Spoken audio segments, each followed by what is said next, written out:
La Haftara de cette semaine nous raconte 2 miracles du prophète Elisha. L'explication simple de la connexion de ces 2 miracles avec la paracha, étant donné que nous avons l'histoire de la naissance miraculeuse de Yitzhak, le premier enfant juif né d'un père et d'une mère juive, Abraham et Sarah, miraculeux, donc Haftara, miracle du prophète Elisha, aussi à faire avec des enfants. On va discuter de la première histoire. La première histoire nous raconte dans Melachim Bet, où la Torah, où le prophète nous dit Visha achat mishne bnei anviim, une femme, épouse d'un des prophètes. Cette femme, d'après la tradition, c'est l'épouse du prophète Ovadia, qui a sauvé une centaine de prophètes du roi Ahab et de sa femme Isabelle en les cachant dans des montagnes, dans des caves et s'occupant de leurs besoins. Prêter de l'argent pour subvenir aux besoins de ces 100 prophètes. Malheureusement, Obadiah est mort. Elle doit rembourser les dettes. Elle n'a pas de quoi rembourser. Et elle lui annonce que ses 2 fils seront pris en esclavage pour rembourser les dettes. Elle vient chez Elisha. Elle lui dit, écoute Elisha, tu es bien au courant que mon mari était quelqu'un qui craignait le Seigneur. Qu'est-ce que je fais maintenant? Comment je rembourse ces dettes? Elisha lui dit, est-ce qu'il te reste quelque chose chez toi à la maison? Rien. Sauf un tout petit peu d'huile. À part ça, il n'y a rien. Même pas de quoi nourrir mes enfants. Lui dit Elisha, va emprunter autant de récipients que tu peux. Des pots, des casseroles, des contenants, tout ce que tu peux trouver. Et commence à verser cette huile qui te reste un peu chez toi, verse-les dans les pots. Chose faite, elle a rempli énormément de casseroles et de pots de contenants. Le dernier contenant rempli, l'huile s'arrête. Reviens chez Elisha.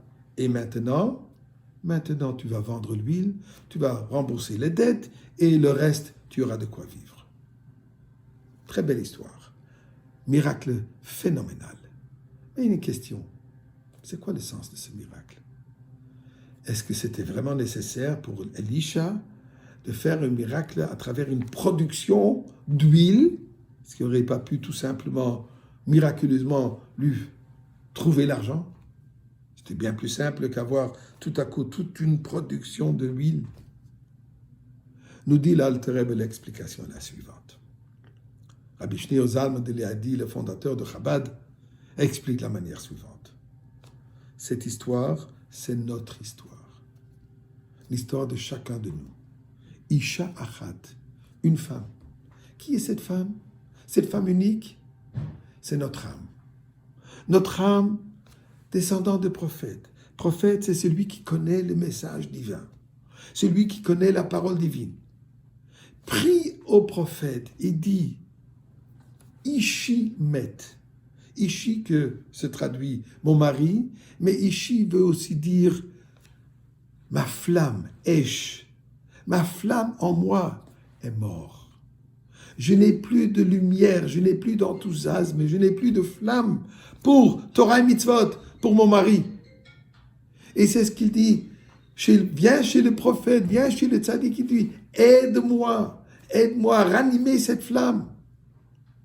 Lui dit le prophète, il te reste de l'huile. L'huile, c'est l'essence de notre être. Même si ta flamme est morte, l'huile est toujours là. L'essence de ton âme. Prends tous ces vaisseaux vides.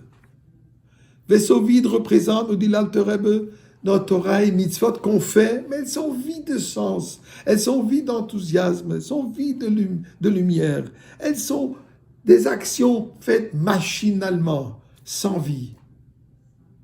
Prends toutes ces actions, verse ton huile là-dedans, continue à faire, malgré qu'elles te paraissent vides, tu vas voir comme elles seront remplies. Tu pourras rembourser toutes tes dettes et toutes tes actions qui avaient l'air auparavant vides. Tu verras comme elles sont remplies. Et tu pourras, dans le suivi, plus tard, tu pourras vivre avec cette chaleur et cette huile qui maintenant qui est enflammée. C'est ça l'histoire de cette Haftara. C'est le message pour nous aujourd'hui. Nous vivons dans un moment où nous vit d'enthousiasme. C'est difficile à être enthousiaste chez soi, enfermé à la maison, ne pas aller à la synagogue et ne pas pouvoir participer dans des cours de Torah avec beaucoup de monde. Ça nous vide d'enthousiasme. Nous dit le prophète, nous dit le Rebbe, tu as de l'huile. Va vers ton essence. Ajoute et ajoute et ajoute. Et tu vas voir comment elle va prier. Kadosh Baruch Hu, on brille. On va allumer les bougies de Shabbat aujourd'hui à Yerushalayim à 4h05. S'il te plaît, allume la lumière de la Géoula.